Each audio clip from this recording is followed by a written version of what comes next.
The Holy Bible, the King James Version. The first book of Moses, called Genesis.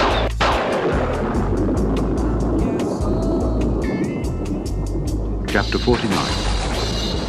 All these are the 12 tribes of Israel. All these are the 12 tribes of Israel. All these are the 12 tribes of Israel. All these are the 12 tribes of Israel. All these are the 12 tribes of Israel.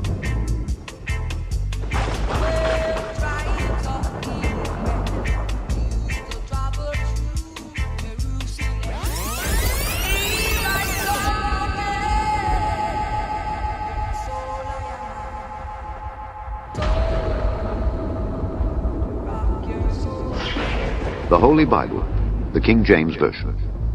The first book of Moses, called Genesis. Chapter 49. And Jacob called unto his sons and said, Gather yourselves together, that I may tell you that which shall befall you in the last day. Gather yourselves together, and hear, ye sons of Jacob, and hearken unto Israel your father. Gather yourselves together, that I may tell you that which shall befall you in the last days. Gather yourselves together, and hear, ye sons of Jacob, and hearken unto Israel your father. Zebulun shall dwell at the haven of the sea. Zebulun shall dwell at the haven of the sea. Zebulun shall dwell at the haven of the sea, and he shall be for an haven of ships, and his border shall be unto Zidon. His border shall be unto Zidon. From about 1550 to 300 BC, the Phoenicians ruled the Mediterranean. They influenced the ancient Greeks and the Romans and traded with people as far north as Wales and throughout the continent of Africa. In spite of inhabiting a large territory, including modern-day Lebanon, very little is known about these people. But what we do know about them, though, is nothing short of amazing.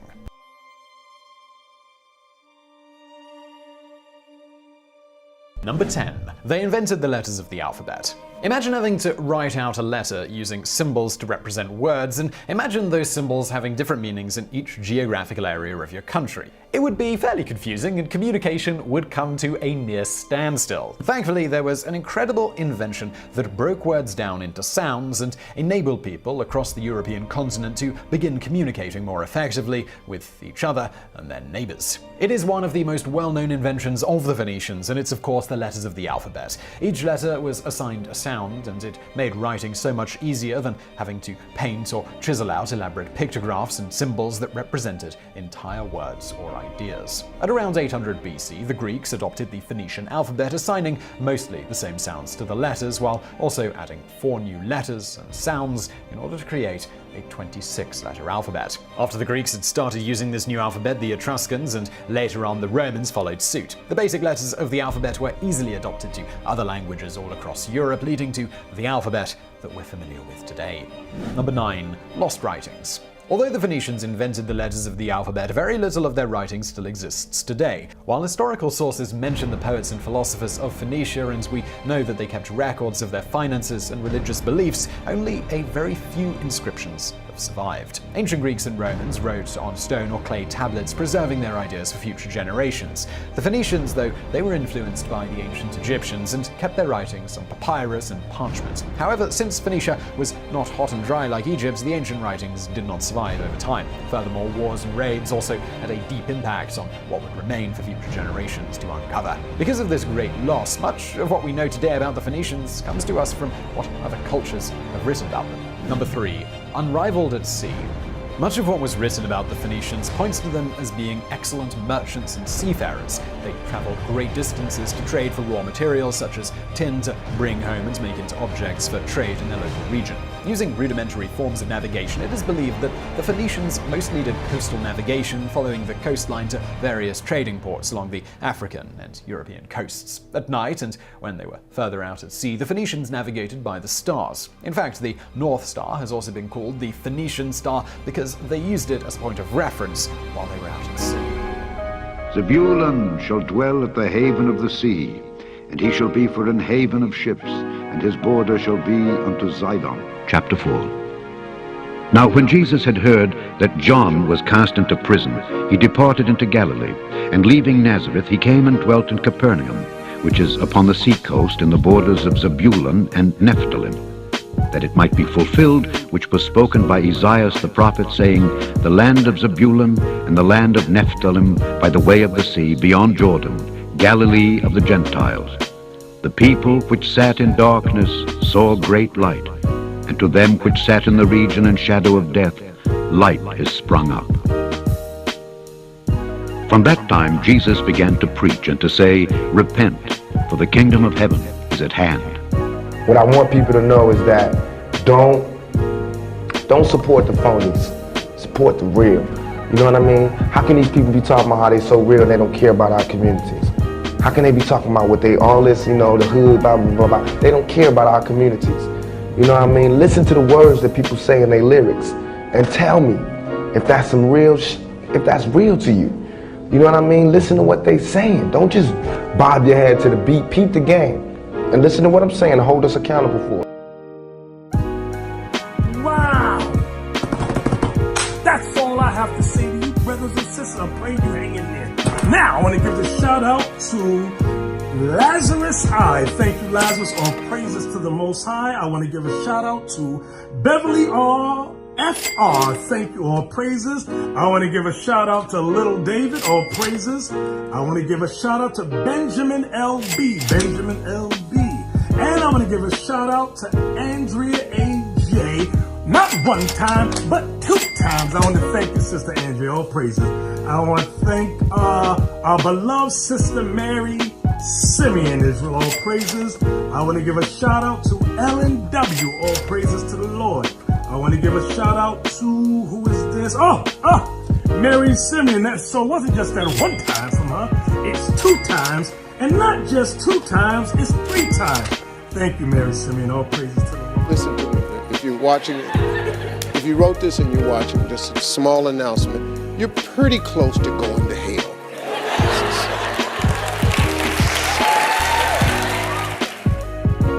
The Holy Bible, the King James Version. The first book of Moses, called Genesis. Chapter 49. Dan shall judge his people as one of the tribes of Israel. Dan shall judge his people as one of the tribes of Israel. Dan shall judge his people as one of the tribes of Israel. Dan shall be a serpent by the way, an adder in the path, that biteth the horse heels, so that his rider shall fall backward. I have waited for thy salvation, O Lord. Dan shall be a serpent by the way, an adder in the path, that biteth the horse heels, so that his rider shall fall backward. I have waited for thy salvation, O Lord. You are the most welcome to Abome. And before the resurgence of the European colonial rule in Africa, Africa was the land of prominent kingdoms, empires, and chiefdoms. And in the west part of Africa and in Benin, one of these very kingdoms was the kingdom of Dahomey, whose founders came from neighboring Togo, settling first in Alada. We drove through Alada. So many of you were having a nap, so I did not want to disturb you. So when they first settled at Alada, though there were 3 brothers, they were having problems of staying together. So they got to this very wise decision that they should actually part from one another, everyone going to seek for a settlement for himself. So one of them came to this plateau over here. That was primarily the land of the Gedevi people. Gedevi, that is G-U-E-D-E-V-I. And the Gedevi got settled with a king in the name of Dan. a king in the name of Dan. With a king in the name of Dan. With a king in the name of Dan. With a king in the name of Dan. D-A-N. D-A-N. D-A-N. So when those from Alada arrived, for sure they needed lands to settle and do their farming. So they went to their host and asked for land. What was not refused, but they kept on asking for more and more and more. This would actually upset the natives of the land, the Gedevi. Then a war outbroke between them and the newcomers. Unfortunately, King Dan was killed.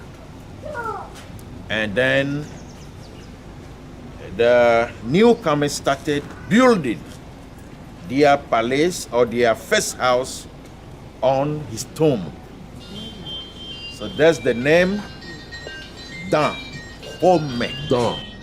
Home. Dan Home. Dan. Home. Dan Home. Dan Home. Though sometime in history, some of the kings participated in the Atlantic slave trade. Though sometime in history, some of the kings participated in the Atlantic slave trade. Dan shall be a serpent by the way, an adder in the path, that biteth the horse heels, so that his rider shall fall backward. I have waited for thy salvation, O Lord. Though sometime in history, some of the kings participated in the Atlantic slave trade.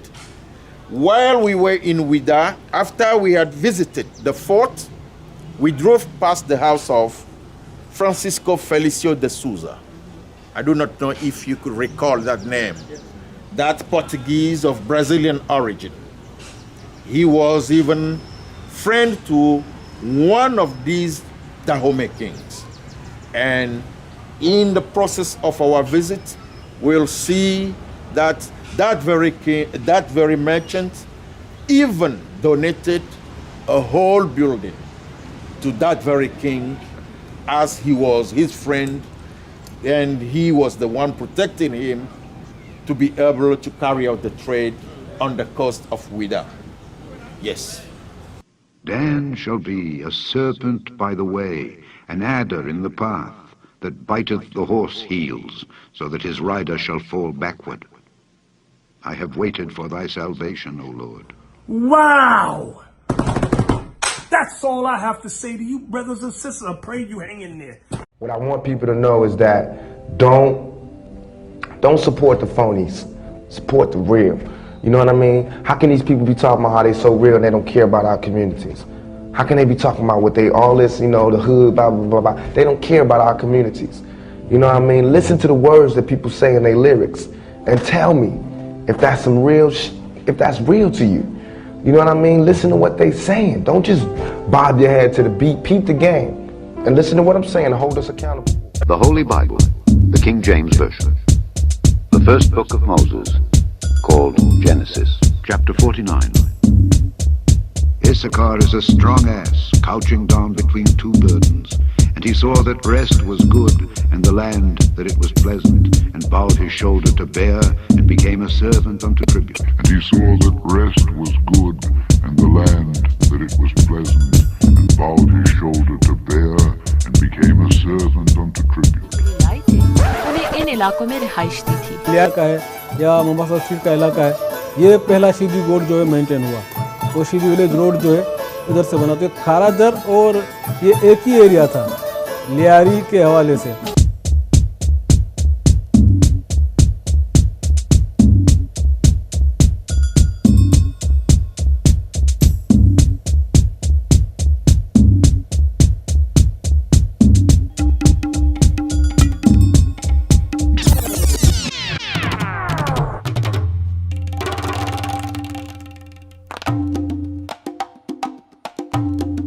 They dance to the beat of the African drum, deep in the forest, mimicking a disappearing species that they've grown to love, the Asiatic lion. They're part of the 20,000 Siddhis, an ethnic group of African descent who live in Gujarat, Western India. Though far removed from their ancestral lands, the Siddhis have cherished their culture.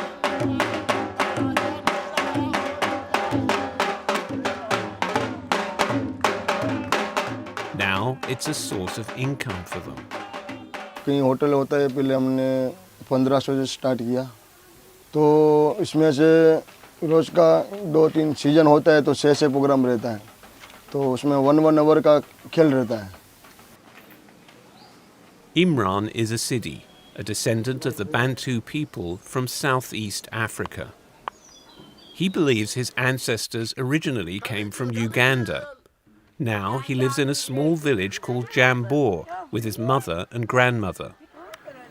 The village is surrounded by the forest of Gir, the last bastion of the world's 500 remaining Asiatic lions. Centuries ago, Africans from Ethiopia, Eritrea and Somalia sailed to the Indian subcontinent as merchants, while others were brought as slaves. The Siddhis say they were an elite group of slaves serving the ruling class only. And became a servant unto tribute. The Siddhis say they were an elite group of slaves serving the ruling class only. And became a servant unto tribute. The Siddhis say they were an elite group of slaves serving the ruling class only. And became a servant unto tribute. And became a servant unto tribute. And became a servant unto tribute. And became a servant unto tribute. Yellapur in North Karnataka is one of those Indian towns where time seems to stand still. Famous for a couple of waterfalls and a lot of areca nut trees, one might be quick to write it off as just another scenic town with not as much to show. But look at it closely and you will uncover something truly unique about this town.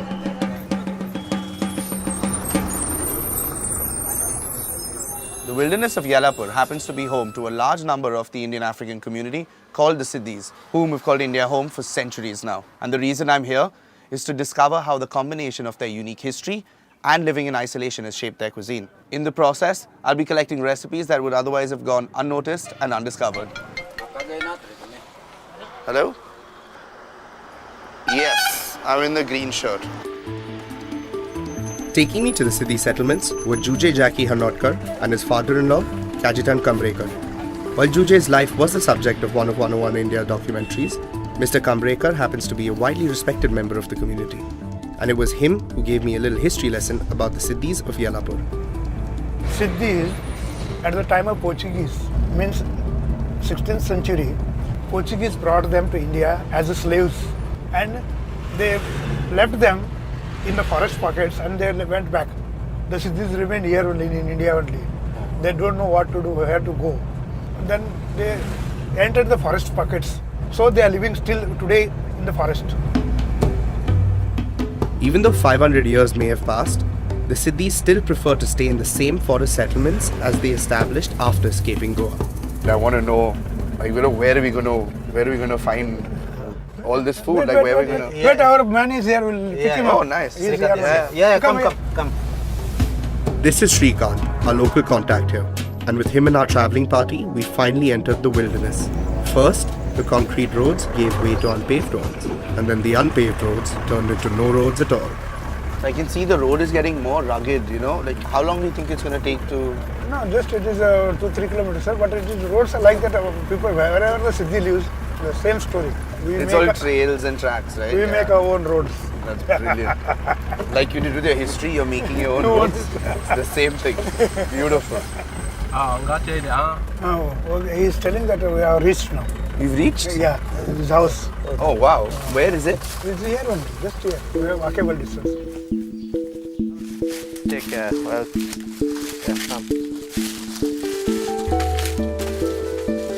After a short walk through the heavy growth of areca nut trees, I finally got my first glimpse of the house that was going to be hosting me for the night. Hey, finally we reached. We did, huh? Thank God. It belonged to a family related to our local contact Shrikant, and as soon as I stepped in the house, I was made to feel right at home with an evening snack that couldn't have been fresher. You know what's fantastic is that you can actually see that these are real honeycombs. They're not just the things that you buy at stores that are marketed as natural honey. This is natural honey. I mean, you literally press in and there's fresh honey dripping out. It's just amazing. Can't wait to try it. Actually, honey is for Siddhists, actually, it is survival. Actually, if money is not there, then to eat something not there. Sometimes 5 days, 1 week they survive on this. I can eat this for days. Moving on from the fresh honey that you just gave us, what else do you guys make? What else unique? There are many things like kurlis. That is kurli means scraps. Then we make a tumbli. Then this red ants chutney. Red ant chutney. Like we are talking about red ants, the ones that. Yeah, we make chutney. But where do you get the red ants from? In forest. Oh my God! So, are we going to be? Is that something we can make today? Is that made fast? Yeah, sure. It was almost 5 in the evening, and according to our host Sanya, the best time to catch us some red ants. Actually, to harvest 5 o'clock, it is right time, 5, 6, because 5 o'clock all the ants comes on the net. Actually. Wow. Yeah. Okay, so let's do it. With a good old machete around his waist, Sanya led us into the woods to look for some red ants. So Juje, how did the red ant chutney come into existence in Siddhi cuisine? Because of lack of protein, because they live in forest and every time they won't get meat, protein food. Then maybe they, from ancestors, this past, maybe this is one source to take protein. Yeah. Barely a few hundred meters into our walk, Sanya spotted what we were looking for.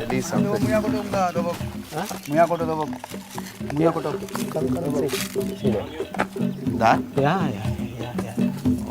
Before we could even get a proper view, Sanya was already up the tree and close to our dinner's main ingredient. One swift swipe of his machete and the red ant's nest came down. Holy shit. If I thought getting the ants down from the trees was going to be the tough part, boy was I wrong. Within a few seconds of the nest hitting the ground, the red ants were biting and crawling all over myself and my crew. Shit's like everywhere, man. We in our excitement had not anticipated that our dinner probably might just feast on us first. She can't wait, it's all climbing on her hand. Oh, this is dangerous. Dancing. You just eat it? Yeah, you can, no problem. See? Wow, it's tasty, man. Really? You can taste. Almost like green pears. Holy shit. Oh. It gives amazing flavor. You can literally season a dish with just red ants. You can dry them, puree them, powder them, and literally sprinkle them on. And you get such a citrusy note to your food. It's unbelievable. I can't wait to taste what the red ant chutney tastes like. So I don't think the whole title of Wild Chef is what I deserve. I think this man here, he's the real Wild Chef for today. Uncle, thank you. Thank you for teaching me something new. After climbing up a tree and suffering through the pain of countless ant bites, it was time to hit the kitchen. Karan, now we are going to make red ant chutney. Okay. And you want to prepare? Yeah, I'd love to. Yeah? Okay, please. Okay, she will help you. A little coconut, onions, garlic, chilies and turmeric, all ground together with the ants. Some serious stone grinding later. Voila, the chutney is done. Red ant chutney. Funny, everyone will think it's supposed to be red because they're red ants. Wow. There's a really, really strong note of coconut, but you get the red ants coming through perfectly. I think this would taste fabulous with rice. And literally just rice. There was only one way to test that claim. Serve up some banana leaves and get eating.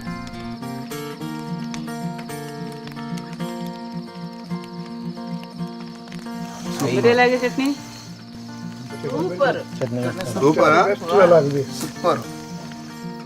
This is probably one of the most simple yet flavorful meals I've had in almost my entire life. I think I can safely say that. Juje, how can you surprise me any more than Red Ants? Like, what are we going to have tomorrow? Tomorrow maybe we'll go river and we'll catch fish. Okay, yeah. And murdi bhaji and many things are there. Let's see tomorrow. Uncle is telling that today night they are going to put the fish net. The fishing net. This is definitely an interesting way to fish. Place the bait and the net out at night, have a good night's sleep, and then in the morning, let the catch surprise you. Well, I'm a sucker for surprises, and if tonight's dinner was any indication, tomorrow's lunch sure seemed to pack a lot of them.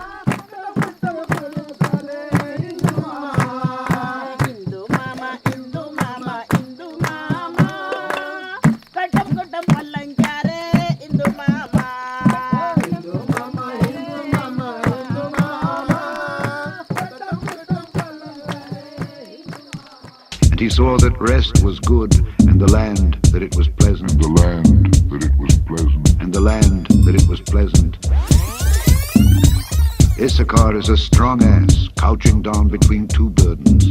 And he saw that rest was good, and the land that it was pleasant, and bowed his shoulder to bear, and became a servant unto tribute. What is it? Okay, what's something that we... Mainly pertaining to the chart. What about it? What about the chart? I just don't know how accurate it is. What you mean how accurate it is? Regarding, like, the nationality. Okay. So you're saying that you're not sure how the chart is... Like, my issue with it is that if we all come from, you know, Negro ancestors, why are majority not Negro in the church? Oh, okay. So now, you guys, let's start with Jeremiah 12 and 9. So the discrepancy is the 12-tribe chart, right? So now, we're going to start with Ephraim. Watch this.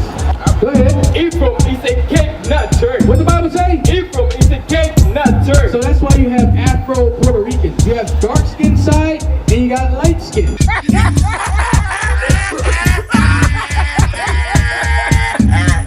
No. The Holy Bible, the King James Version. The first book of Moses, chapter 49.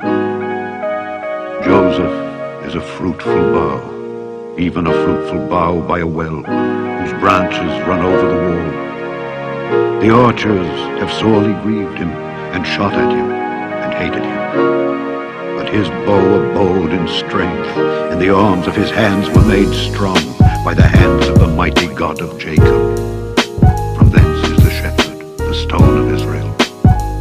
Even by the God of thy father, who shall help thee, and by the Almighty, who shall bless thee with blessings of heaven above, blessings of the deep that lieth under, blessings of the breasts and of the womb. The blessings of thy father have prevailed above the blessings of thy progenitors unto the utmost bound of the everlasting hill. They shall be on the head of Joseph, and on the crown of the head of him that was separated from his brethren.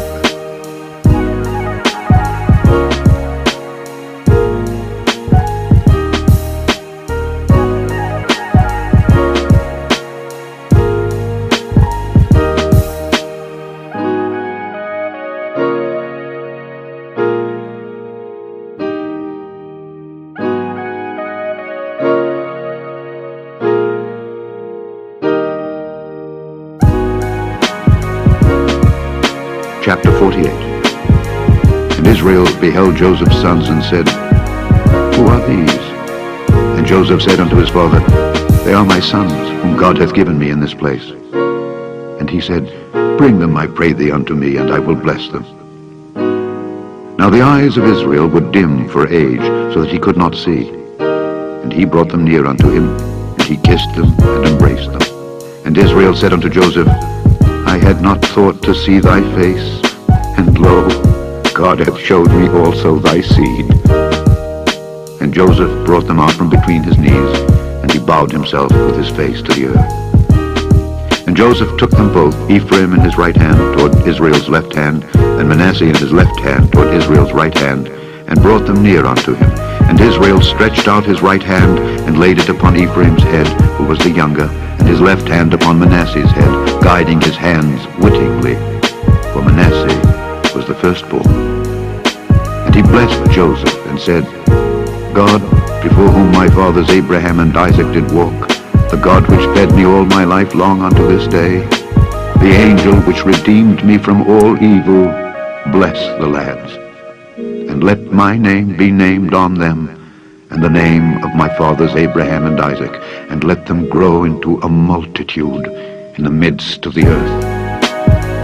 And when Joseph saw that his father laid his right hand upon the head of Ephraim, it displeased him, and he held up his father's hand to remove it from Ephraim's head unto Manasseh's head. And Joseph said unto his father, Not so, my father, for this is the firstborn. Put thy right hand upon his head.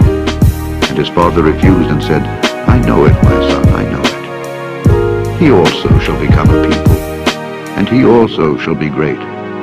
But truly his younger brother shall be greater than he, and his seed shall become a multitude of nations.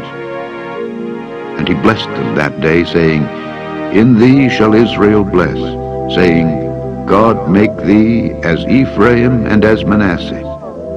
And he set Ephraim before Manasseh.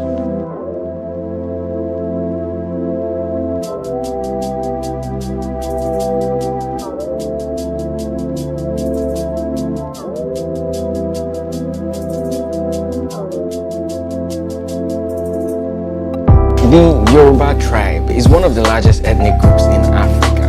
And of course you know this, everybody knows this, but in no particular order today, get ready for 5 interesting facts about the Yoruba people you probably had no idea about.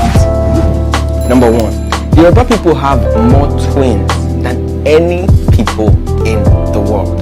According to a 1989 study published in the Journal of Reproductive Medicine, the Yoruba twin rate, as of that moment, was more than 4 times higher than that of Caucasians, white people. Some say it's genetics, others believe it's due to a chemical found in the cassava plant and yams, which are of course traditionally consumed in big amounts here in Yoruba land in Nigeria.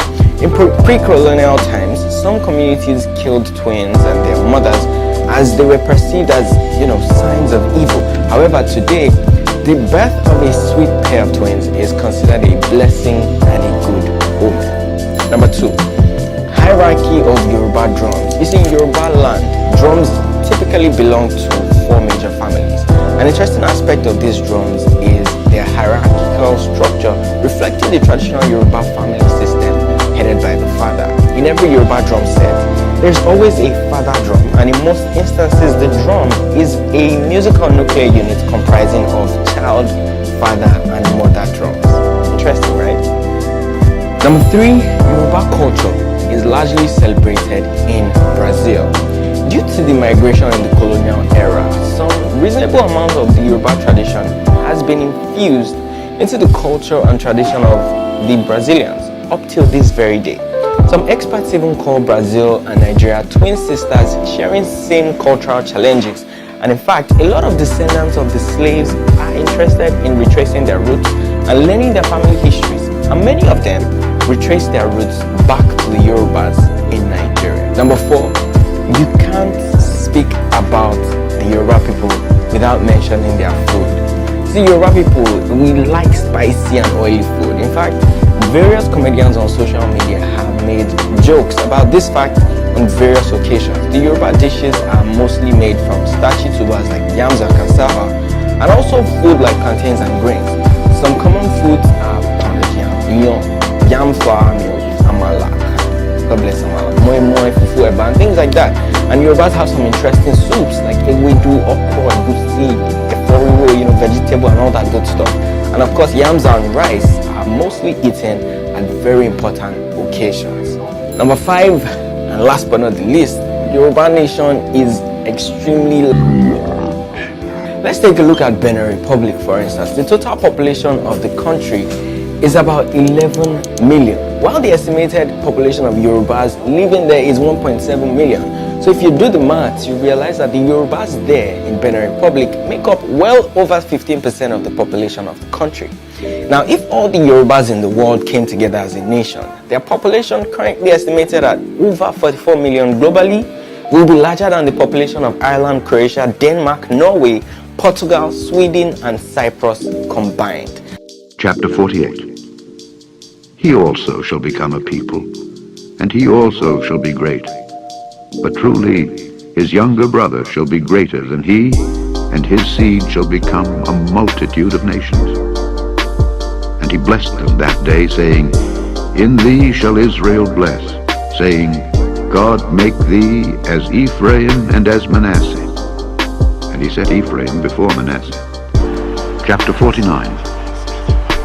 Joseph is a fruitful bough, even a fruitful bough by a well, whose branches run over the wall. The archers have sorely grieved him, and shot at him, and hated him. But his bow abode in strength, and the arms of his hands were made strong by the hands of the mighty God of Jacob. From thence is the shepherd, the stone of Israel. Even by the God of thy father, who shall help thee, and by the Almighty, who shall bless thee with blessings of heaven above, blessings of the deep that lieth under, blessings of the breasts and of the womb. The blessings of thy father have prevailed above the blessings of my progenitors unto the utmost bound of the everlasting hills. They shall be on the head of Joseph, and on the crown of the head of him that was separate from his brethren. Chapter 49. The archers have sorely grieved him, and shot at him, and hated him. Psalm 78. The children of Ephraim, being armed and carrying bows, turned back in the day of battle. They kept not the covenant of God, and refused to walk in his law. The first book of the Chronicles, chapter 7. And the sons of Ephraim, Shuthelah, and Bered his son, and Tahath his son, and Eladah his son, and Tahath his son, and Zabad his son, and Shuthelah his son, and Ezer, and Elead, whom the men of Gath that were born in that land slew, because they came down to take away their cattle. And Ephraim their father mourned many days, and his brethren came to comfort him. Chapter 49. The archers have sorely grieved him, and shot at him, and hated him. Psalm 78. The children of Ephraim, being armed and carrying bows, turned back in the day of battle. They kept not the covenant of God, and refused to walk in his law. Chapter 7. And the sons of Ephraim, Shuthelah, and Bered his son, and Tahath his son, and Eladah his son, and Tahath his son, and Zabad his son, and Shuthelah his son, and Ezer, and Elead, whom the men of Gath that were born in that land slew, because they came down to take away their cattle. And Ephraim their father mourned many days, and his brethren came to comfort him. Hosea, chapter 7. Ephraim, he hath mixed himself among the people. Ephraim is a cake not turned. Hosea, chapter 7. For they have made ready their heart like an oven, whilst they lie in wait. Their baker sleepeth all the night. In the morning it burneth as a flaming fire. They are all hot as an oven, and have devoured their judges. All their kings are fallen. There is none among them that calleth unto me. Ephraim, he hath mixed himself among the people. Ephraim is a cake not turned.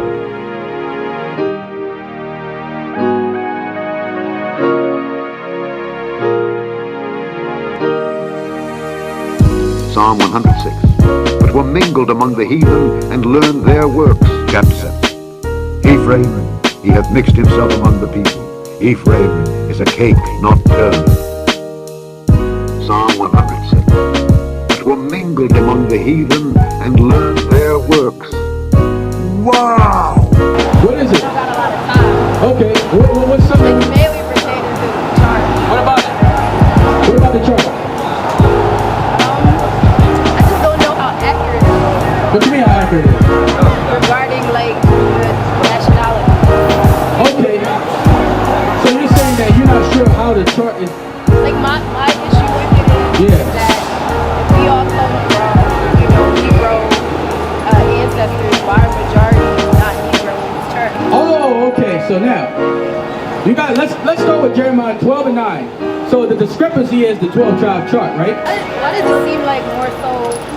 All right, if I can say Judah, opposed to a lot of the other nations in this chart gravitate towards this truth more than the other.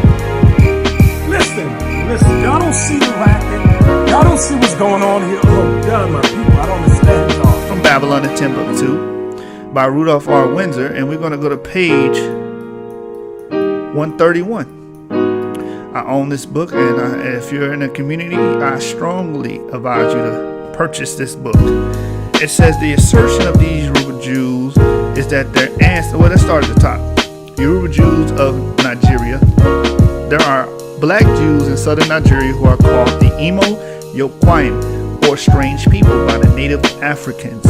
But these black Jews call themselves by the Hebrew name B'nai Ephraim. Why? Because their name, Yoruba, goes back to what? Joseph. It goes back to meaning he increases. They come from Ephraim. They come from Joseph. Because Apario just means double fruit, to be fruitful.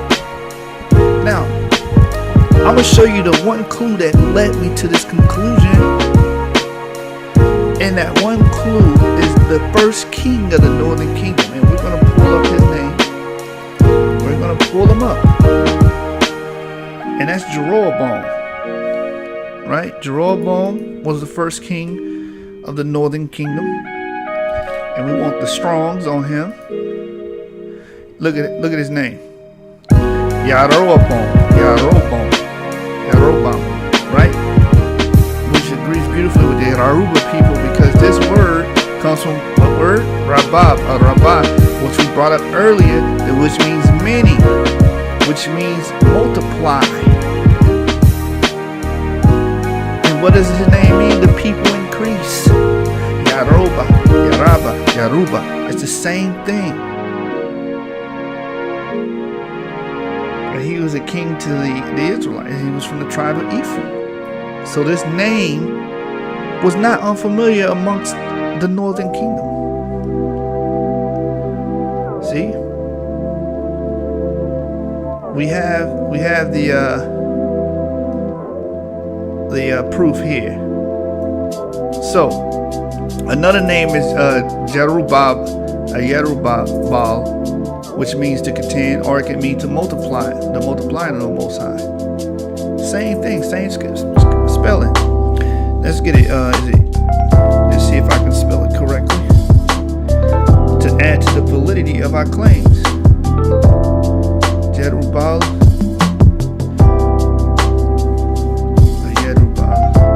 Let's get it. Jerubbaal. So you brothers and sisters can see that the validity behind our claims can be substantiated. And all we've been doing this whole time is just looking at the Strongs, using philology to look at Yaruba al. The same when you say Yaruba, and Yaruba is the same thing, which means Baal will contend, but it also comes from the Rabbah, which means to multiply, right? So you can see that name is of a Hebrew metathesis, and where it derives from, derivation. So let's go back to the source. It says these Jews claim their ancestors immigrated from Morocco, and B'nai Ephraim means sons of Ephraim. A fact which Gabe says is supported by their language, and we know that the Jews and Israelites went to Morocco because we have brothers like Ishmael Hiadata, which has the documents of his forefathers from the 1400 and Middle Age period, being Jewish caravans coming from Spain and Portugal.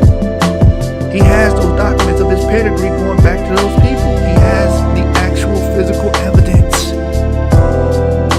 Right? So we know this to be true. He says the fact which Gabi says is supported by a language, a mixture of Maghrebi, Arabic, and local Negro speech. Thus, Abu, father, has become Yaba, mother, Hebrew, is Ima. Nevertheless, most of their language is similar to the black Yorubas around them. The Yorubas have influenced these Jews to a great extent in their external social life. It's said that the crocodile is a sacred animal for all. The customary sacrifices of the Yorubas appear to be the same for the Jews. And what does Yoruba mean? He increases. What does Joseph mean? He increases. It is a equivalent. It's the same thing. Why? Because these are the B'nai Ephraim, the sons of Ephraim. The 12 tribes is waking up. The three major languages of Nigeria. So we are looking forward to that. So that there will be a place, an avenue for the people who are interested in the language can go and officially learn it, not just by hearing it, but learning the meaning and the depth of the language. What is it? Yes, my name is Taylor Obika. I'm the wife of the High Commissioner of Trinidad and Tobago to the Republic of Nigeria. Okay, ma'am. From your presentation, you made mention of Yoruba language. What is so unique for you in Yoruba language? The history of the African, which has been carried to the Caribbean, is very, very close to our heart. There are many people who, up to this day, can speak the Yoruba language, but bits and pieces, they do not have the depth of it, and they follow the Ifa religion as well. So that it is important that if we get a thorough understanding of the language, the greatness of the philosophy of Ifa and all its pantheons will be understood so much more. In terms of similarity, what can you say about your country and Nigeria? Well, our country is 40% Africans, 40% Indians. Our climate is the same. There are some foods that we eat that are similar. So that in Trinidad and Tobago, we have something called kalaloo, which is like your okra soup, you know, and your kuku, which is your amala or your pounded yam. We call it kuku, but we use corn. There are many things that are very similar, and there are some traits that are similar that we cannot identify until we come back to Africa, only to realize some of our people. When I came here, I saw people who could be my cousins, my neighbors. Brazil was the main destination for enslaved Africans.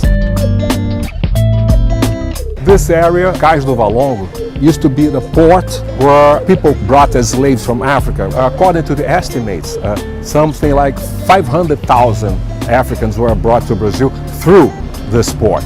Some estimates go up to 2 million, but maybe they're not so realistic. We could say something from 500,000 to maybe 1 million, which is enough. This area was discovered by accident. They were building a new road when they found the objects, remnants of people who had passed here, just arriving from Africa. This place we are now is the Suspended Gardens of Valongo. This area was used to be a marketplace for slaves. There was a house here, Casa de Engorda. It means the house for getting fat, because of course they were weak due to crossing the Atlantic in those slave ships. They would come here to get fatter, so they could be sold at best prices here. This is the monument to Zumbi dos Palmares, Zumbi of Palmares, the leader of the largest, the most important Maroon community that we had in Brazil. We had thousands of them around the country, places where runaway slaves got together to create their own places to live inside the Portuguese colony of Brazil at that time.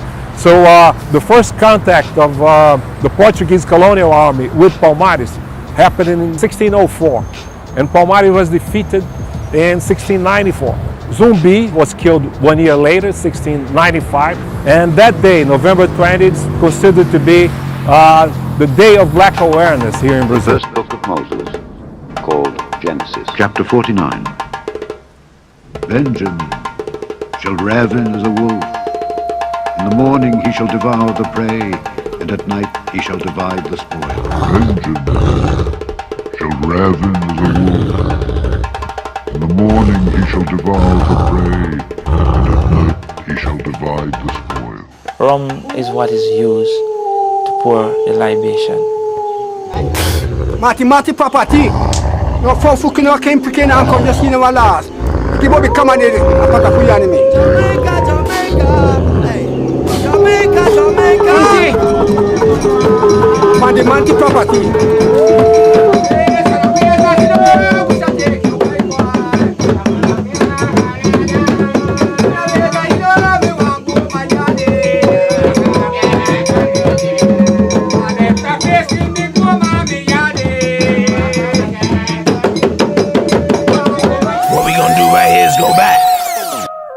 Way back into time.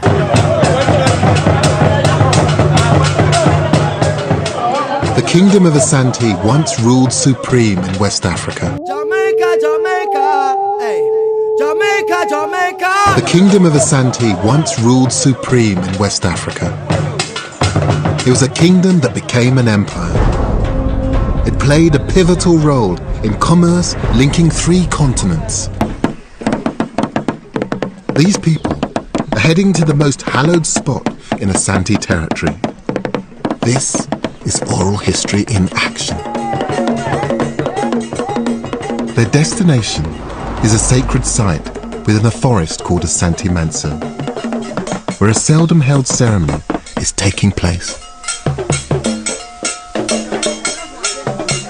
It celebrates the 7 clans who first established communities in the forest, and in so doing, laid the foundations of the Asante Kingdom. Rum is what is used to pour the libation.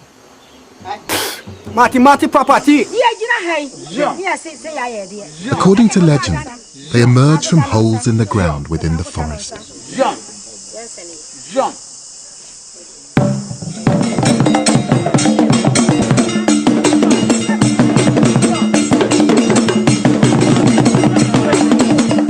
I may find it uncomfortable viewing, but it's an important part of the ceremony celebrating the origin of the Asante people.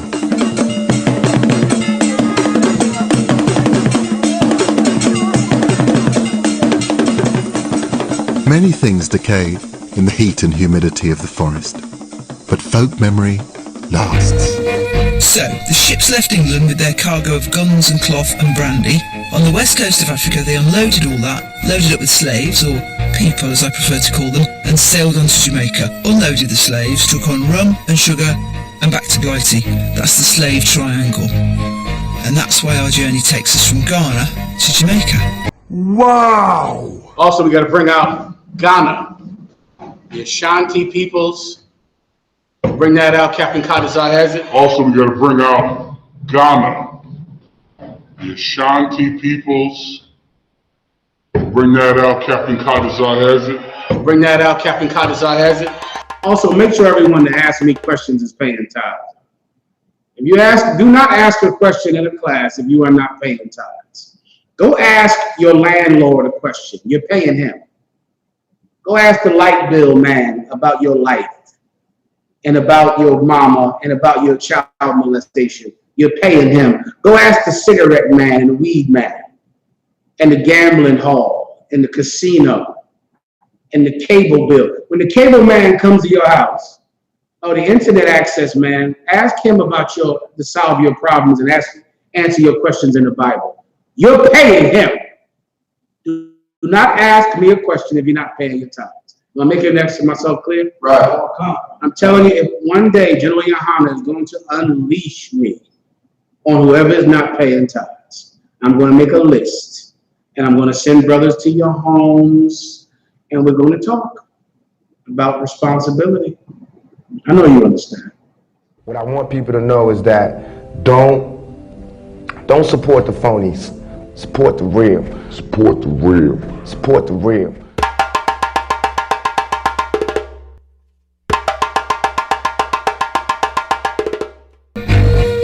So, the ships left England with their cargo of guns and cloth and brandy.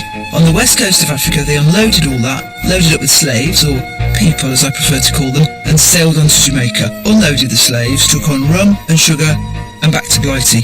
That's the slave triangle. And that's why our journey takes us from Ghana to Jamaica. And that's why our journey takes us from Ghana to Jamaica. And that's why our journey takes us from Ghana to Jamaica. Jamaica, Jamaica, Jamaica, Jamaica. We're getting a lot of experience growing up in White House. White House is, in my opinion, the best ghetto in the world. Let me tell you something. Turn it around for the king. That is the king. And whenever time the king I want, we're not in an all-night flat, we're not in court. I said it's raining, and the dance hall will stay down tonight.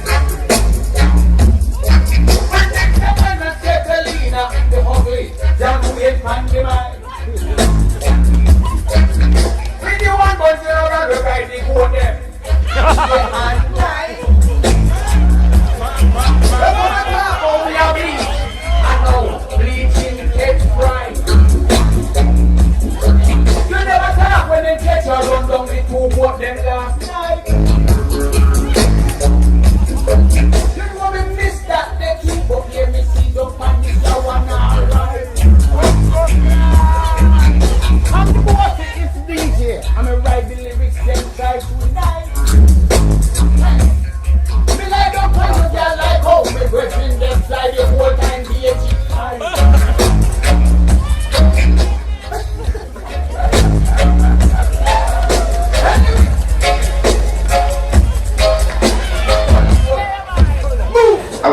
Good morning, ladies and gentlemen. Today is the 17th of May, Wednesday, the 17th of May.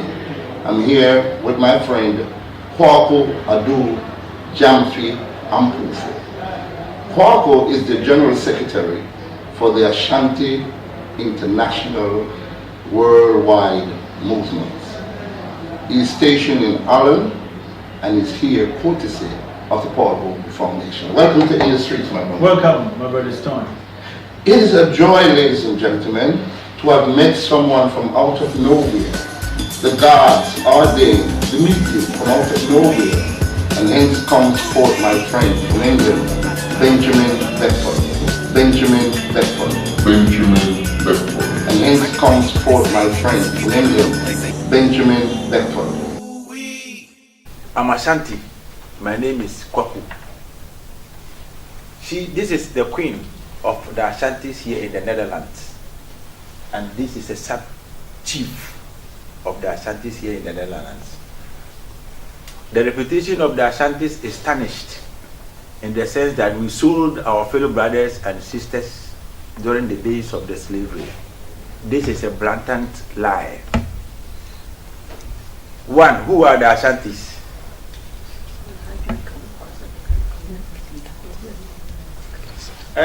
I think everybody understands what I'm saying. Yeah. Yes, we are. The assertion that the Ashantis sold each other is a blatant lie. Who are the Ashantis? The Ashantis, according to our story from our great ancestors, nobody can tell where we began or where we started, because our history is ranging from the time of the Garden of Eden before the writing of the Bible. Because the Ashantis belong to a clique of ethnical group called the Akans. And the meaning of Akan means first. So we consider ourselves to be among the Akan people, which we are. So our descendants started to migrate from Judah. From Judah, then we came to Egypt. And it is in the Bible. That's why I came with this. This is a Bible. This is not something that I've written it. This is the original African Heritage Study Bible.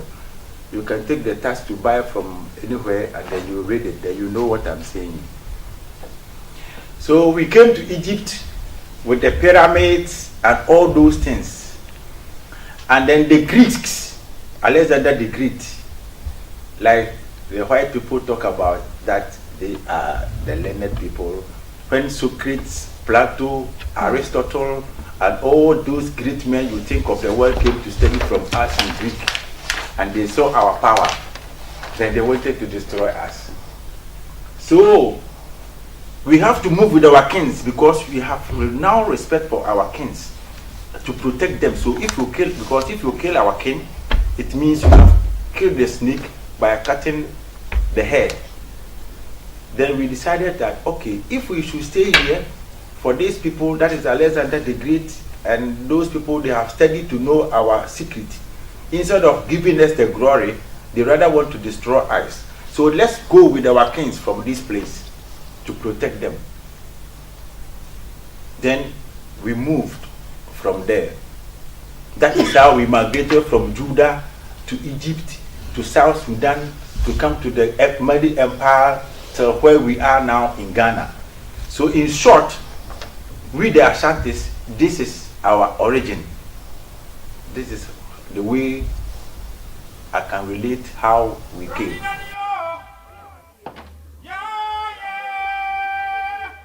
I am a maroon.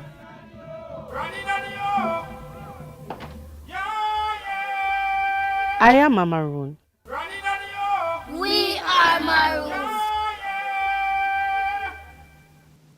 The Maroons are the present-day descendants of Africans who escaped from slavery and managed to build their own communities in inaccessible parts of the country in the interior of Jamaica. They were known to be especially rebellious. They had a sense of discipline. They had a sense of how to use weapons. They had a sense of how to fight. 25 Maroons did fight 500 British soldiers and win them. You're kidding me? Yes. The British Army arguably was the best army in the world in the 18th century. And the ability of peoples who were not trained in 18th century warfare to defeat them had to be an incredible event. Our footprints, they never go out there and dress themselves in these big, bright red, black and white coats. They were dressed aptly for this surrounding. Now, we know about the bush. We have to use the bush.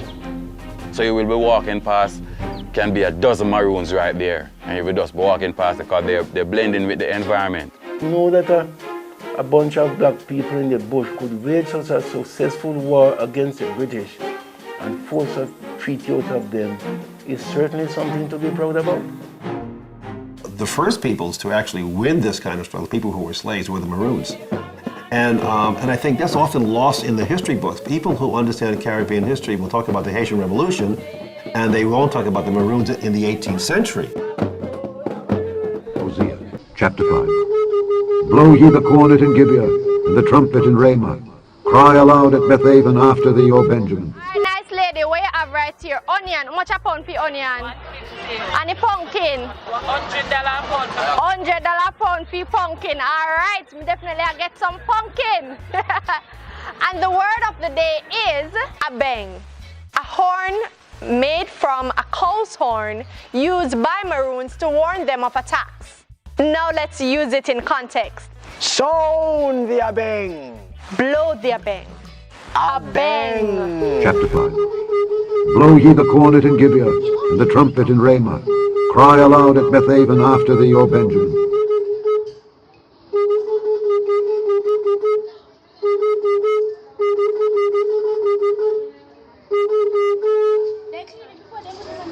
Chapter 5. Blow ye the cornet in Gibeah, and the trumpet in Ramah. Cry aloud at Bethaven after thee, O Benjamin. The book of the prophet Jeremiah. Chapter 6. O ye children of Benjamin, gather yourselves to flee out of the midst of Jerusalem, and blow the trumpet in Tekoa, and set up a sign of fire in Beth Hakkerem. For evil appeareth out of the north, and great destruction. O ye children of Benjamin, gather yourselves to flee out of the midst of Jerusalem, and blow the trumpet in Tekoa. O ye children of Benjamin, gather yourselves to flee out of the midst of Jerusalem, and blow the trumpet in Tekoa. The first book of Moses, called Genesis. Chapter 49. Benjamin shall ravin as a wolf.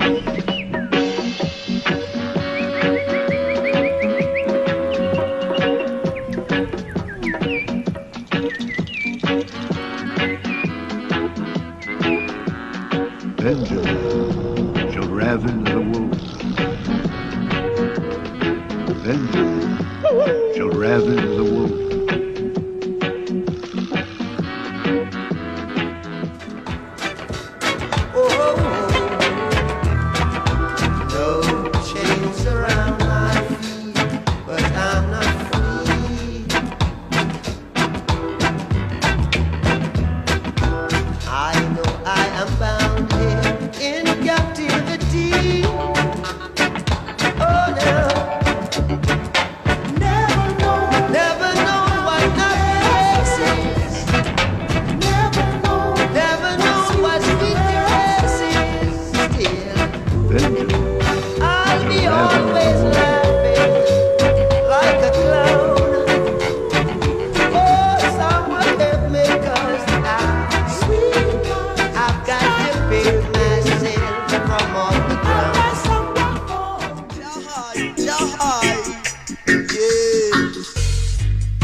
Wolf howling is one of the most distinct and well-studied animal vocalizations. The ancestors of domesticated dogs, wolves howl as a form of long-distance communication, conveying a range of information. Because of the high pitch and the suspension of notes, the sounds of wolf howls can carry as far as 6 miles in a forest and even 10 miles across a treeless tundra. Wolf howls serve as GPS systems, sing-alongs, and fire alarms all rolled into one. In fact, the purpose of wolf howls isn't terribly different from the reasons humans raise their voices to the wind. In general, the primary reasons why wolves howl include a rally cry for the pack to meet up, a signal to let the pack know of a wolf's location, and a warning for outside wolves to stay out of the pack's territory. Benjamin shall raven as a wolf. That mean oi. We there. Bobo see police, we see we have a station. Oi. So the Abeng is symbolic to what? The communication first time with the people of Africa, they saying that all in the higher region of Jamaica. Yeah, so they communicate by using the Abeng. Yes, we find people a lot. Yes, send message. Yeah, Mr. Bobo knows exactly, but you know, it's our one family of people, you know, just do something. Blow it again for me. Oh, blow it 2 ways and can blow on this side. Can blow on this side.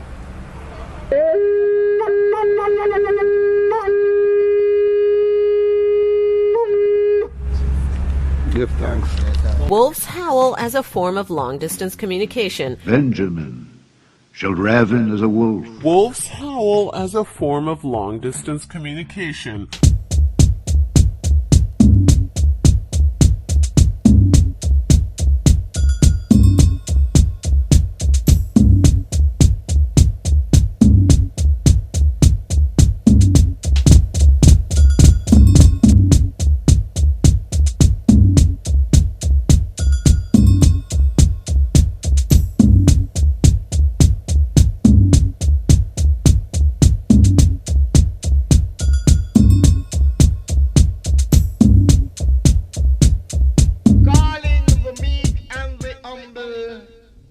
Welcome to Blackboard Jungle. So don't you fumble, just be humble.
Welcome to Blackboard Jungle. So don't you fumble, just be humble.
Here at the O2 Arena, London, this is the moment we've all been waiting for. Howling like the wolf.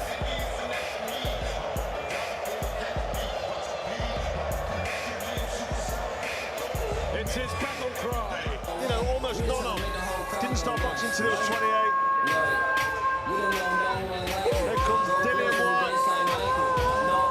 Very revved up here doing his usual wolf sound. Can be quite intimidating if you're on the end of that. Yes, the fire is here to burn. And I'm not the most compassionate person, but I'm sending him out for one more round. because he's getting badly beaten up. His face is a bloody mess. He's got really deep, wide, jagged cuts above his eye, which Philip Fondue won't be able to stop the bleeding with any kind of adrenaline or Vaseline. And he's now getting, he's got nose damage and closed guard. Good work from Dylan White. Big combinations. Lucas Brown will try and check one more, but he can't.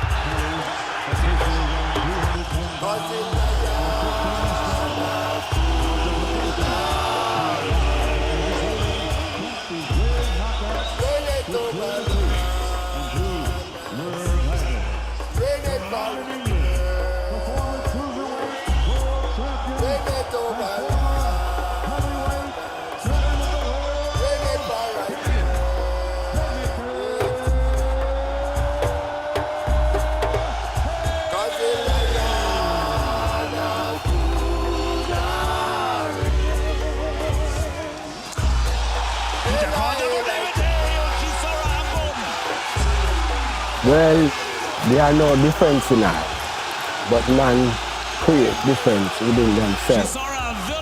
It's one Rastafari and it's one Haile Selassie, and it's one liberty, and that liberty comes down to one love. 14 Sekunden muss Chisora noch überstehen.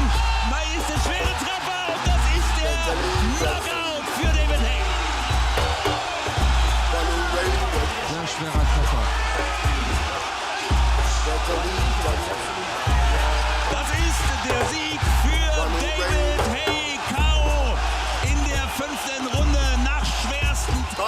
Making him one of the few men in boxing history who have virtually defeated every man he has ever faced.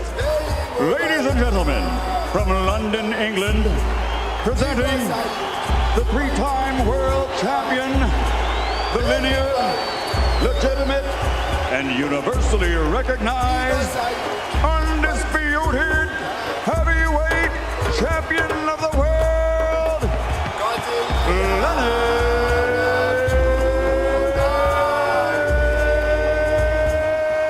So this album is coming a crossover with the African harmony. So if you want to call it African chant, you can call it. If you want to call it an Arabic, you can call it. But I can call it a chant. It's a heretical chant. It's something to open the eyes of the people. We are not beggars.